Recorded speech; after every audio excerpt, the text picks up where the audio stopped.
Do not turn back and do not give up. That's the simple message that I have for today, is do not give up. Do not turn back as you are walking towards the vision that God has placed on your heart. You know, today's devotional was all about this vision that God has placed on our hearts. And, you know, I always go back to that verse that says, many are called, but few are chosen.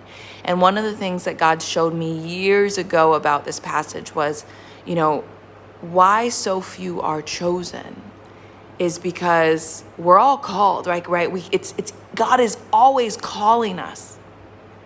But are we truly hearing his voice? Right? Are we listening? Not just hearing noise, but listening. And then once we've listened, will we say, yes, Lord, choose me, use me. And so to be chosen, we have to participate. We have to, say, yes, I'm willing. We have to be putting up our hands and moving our feet, being the vessel. And so the devotional today was really reminding me that how often we have these mountaintop experiences with God, and God gives us such vision, and we get inspired by the vision, and we're like, yes, Lord, yes, use me. And then God says, okay, baby, I will. And then he puts us down in the valley, and we're like, what?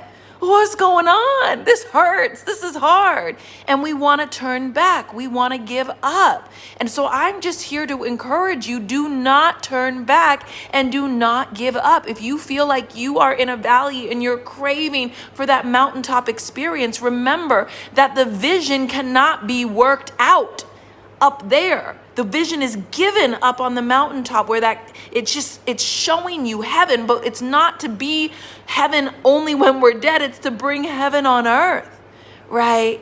And so we've got to go back down to the valley and birth that vision from above.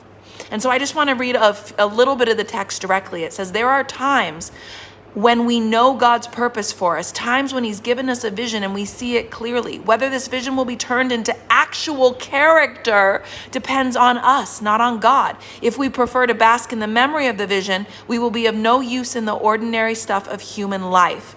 We will have to learn to live in reliance on what we saw in the vision, not in ecstasies and conscious contemplation of God, but living our ordinary lives in the light of the vision. We must do this until the vision becomes a reality. Every bit of the training God is putting us through is leading us to this goal. Learn to thank God for making his demands known. Let's